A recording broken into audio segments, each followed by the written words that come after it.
think our guest might be joining. So we can get to it after. I'm about to make some beats with this.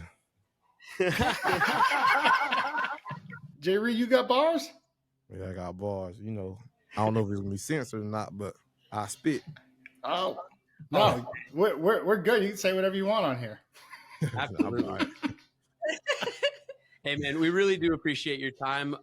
Getting active Seahawks on the show has obviously been a dream for so long, and this is just so cool to get a chance to talk with you guys, especially you, man. I mean, just your second go-around here with the team, and I think that's where I'd like to start. That's where a lot of our listeners, we kind of asked for some questions for you on Twitter and stuff, and that was kind of the number one thing is just how does it feel for him to be back in the building, and kind of a similar thing to with what we're seeing with Bobby this year coming back. And so how's it feel to be back? It's very refreshing, you know, to come back. I've been gone for 2 years, and I always felt like, you know, Seattle was my home. Just where I learned to grow as a player and definitely as a man. Been around some great guys, great coaches, everybody. Definitely. What? Yeah, go ahead. Oh, I just want So of the other, 2 years, what kind of comparisons or contrasts can you make from? Because we've always said, I've been in that building as a player and as a coach. There's no other place like this. So what did you see out there compared to here? You know, for me, it's like the atmosphere, and you know, here you can really let your personality show, and that just feel good. I think, you know, as a player, you should be able to let your personality show. Like the other places I've been, you know, I was kind of new, so I was kind of reserved in who I am. So, you know, I was still a great guy. That's nothing wrong, but you know, people here may see a different side of me versus than when I was in Kansas City and Green Bay. Green Bay was pretty cool. It was almost similar to here, but you know, Kansas City, Andy Reid, he didn't really play that. So yeah. Well, I played for Holmgren, and Reed coached under Holmgren, so I know the atmosphere. I know the tone, my man. And they look a little more buttoned up, a little more serious. What do you guys mean? Yeah, so Coach Reed is definitely a bit more serious, old school, to the point. You know, which is nothing's wrong with that. But you know, I think sometimes you gotta let loose and have fun. Like everybody gets to have fun here. There's coaches, players, you know, et cetera, all down the line. GM, president, you know, everybody's just fun. You know, there's nothing wrong with Kansas City either. Just real strict business alike. Yeah, well, I mean, you. Oh, go ahead, Brett. Oh no, go ahead, Lofa. If you got something, I was gonna move on. Well, I mean, you played for a coach that was pretty serious, right? In Saban. Yeah, very. I mean, so you were probably used to it, right? Yeah, that was more similar. You know, I had to be more reserved as a person. Many times I was on the field, I wanted to let my personality out. You know, I am Lofa. I gotta be fired up and stuff, but you know. Do you feel like that affected your leadership? Because I mean, I've always seen you as a leader, even when you came in as a rookie. Like there was a presence about you and a seriousness. I mean, you let the fun side out, but did it affect like your leadership, the way you went about it? You know, it was my first time being on a new team, and I kind of didn't want to go in there stepping on toes, so I kind of just laid back and, you know, let those guys in it because they had like Tyron was still there, you know, Chris was there, a couple of other guys, and so, you know, I really didn't try to step on no toes, but you know, it was a couple of times, especially on the sideline, where I wanted to say some things, I just was kind of quiet. Well, there's another guy that played for Coach Reed that played for the Seahawks that a lot of people want to see back in a Seahawks uniform. The rumor mill is flying today about our guy Frank Clark. Exactly. And I mean, Lofa and I love a pass rush. Jay, you got to love a pass rush too. I mean, how awesome would it be to reunite with Frank? Or I don't know if you could speak on that, but how about just playing next to a guy like Frank and what he brings? Man, me and Frank go beyond football. You know, he came in a year before me. I came in right after him. I think we're very similar people, you know, on the field and off the field. And we kept our friendship going beyond that. So we've been friends for 7 years. And you know, we I think did a franchise record here between me and him. Yes, I was going to bring that up. Noted. And you know, I of course I'm advocating for it. I was in the walkthrough. You know, I ain't saying nothing to nobody, but it's obvious. No, we all want that player of that caliber and what he can bring. You know, of course, I'm moving for it, but you know, we got some great group of guys here in the room as well. Yeah, and he can play all up and down that line too. He's very versatile. What was it about your guys' chemistry that worked out for the combination, the record. Yeah, well, I think it goes off the field. It's not on the field. Just what we built off the field, just hanging with each other.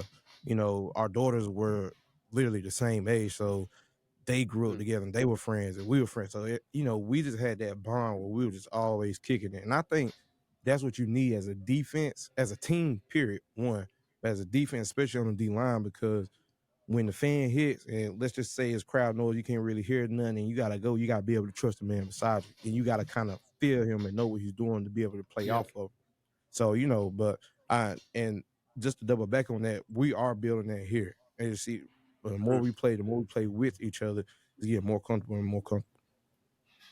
Absolutely. No, we can see, and we see what you guys are building. I mean, it's been awesome, especially the last few weeks. We had Jordan Brooks on earlier this season. We talked about sort of the mood in the building. We had him on after the Rams game, so we know what the mood in the building was then. What's the mood in the building like right now, Jay, headed into this Bengals game?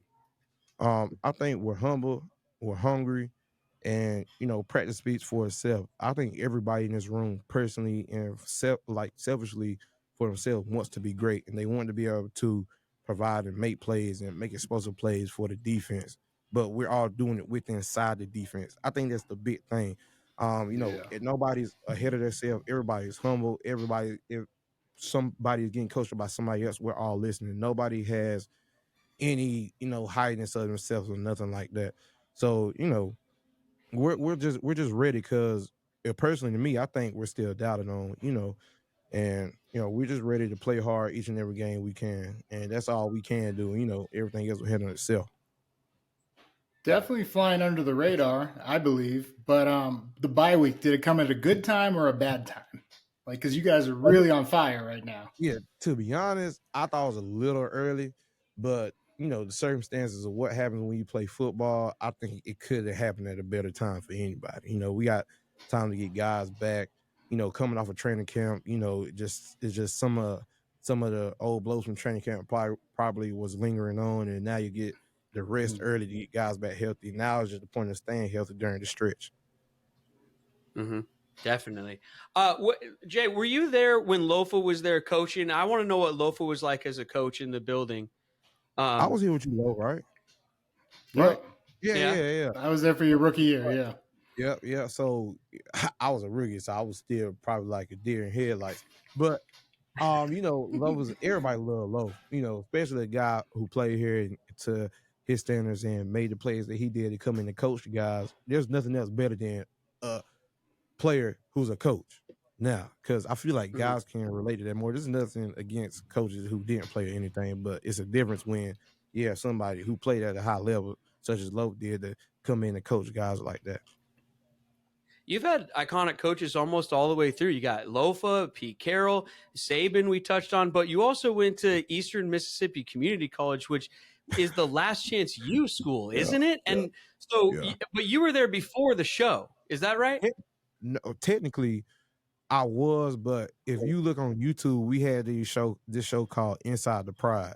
And you can see on Inside the Pride, you type in 2013, that's where it really started from. And I think it started in 2011, and then it went on. And so they kept the cameras rolling. Then it actually turned into a Netflix show.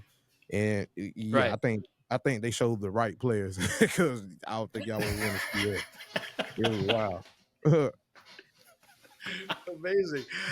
Wait, I want to ask you one more thing. The Olympics. The Olympics is thinking about adding flag football. I don't know if you guys saw this, but this is a true story. When it comes to LA, when the Olympics come to LA in 2028, they might have flag football. One question is, Lofa, I mean, can we sign you up? Let's get you on the squad right away. I'm back. Also, just, I don't know, do you have any initial thoughts or just any thoughts in general about the Olympics having flag football as part of it in the future? Oh, shoot. You asked me, flag might turn into rugby. Right? Yeah. I think that's cool. The more you can do, because I think it's already like a league that's like that down. I don't know how many people are playing flag football around the world. I really don't know, but of course, I think we'll take that. It's definitely a growing. It's a growing sport. Before absolutely. we let you out of here, Jay Reed, do you remember this? What is this? Hey, yeah. Hey, everybody can get one. Yeah, everybody Sold gets a Bama one. jersey. Bama So Roll Tide, best college in the country. So we were playing West. Bama to open the season, and that was when we were, in the tunnel rocking, and they were holding them back like dogs, and then we lost by like 50. Oh, you talking about USC? Oh my God! I was talking to Kid about that literally about a couple of weeks ago. Jay Reed had a jersey laying on all of our seats, all the SC guys and some of the coaches. He goes, "You get one, and you get one." Wow. I was trying to get it signed, man. I still need you to sign my jersey. Well, I was here. I think there you go. Carol's son got one left. He told me to get it. Nah, he keep that. Sit on that. Yeah, I'm gonna rep Bama everywhere I go. Amazing. Hey, Jarran, thanks so much for your time, man. We really do appreciate you stopping by the Take 12 podcast. Go get them this weekend. All right. See you. All right, Jay Reed. Man, what a legend. There he goes. I mean, Lofa. Wow, this podcast just keeps getting better and better. Except for that sound cue. Yeah, except that was too loud. But man, just that was one of those guys. I think we talked about it on the show. When he left, that I was it's like that can't be happening. So to get him back, man, it just feels awesome, doesn't it? It just feels right, doesn't it? It does. You never want to let a guy that you had high regard for and respect out of the building. Like, you want to sign all the guys back that you can. And to lose him, we lost, like I said, a leader. He came in as a rookie, and he was a little too humble right there, saying he was like, I was just wide-eyed, and he came in and he's got that dog in him, and that's really brought that nastiness back to what we're building over here. Yeah, and kind of just he fits in that tradition of like the D tackles that the Seahawks have had, I think, with like Rocky and Mebane. And I mean, he just kind of he's almost like in stature similar to some of those guys, I think, for some reason for me. It's just he's perfect fit at that spot for the Seahawks. A lot taller than Mebane. Is he? I'm just kidding. I'm just giving Mebane shit for not joining the show. All right, cool. Here, let's take a little break here. We got to play a commercial break, and then we'll be right back on the show.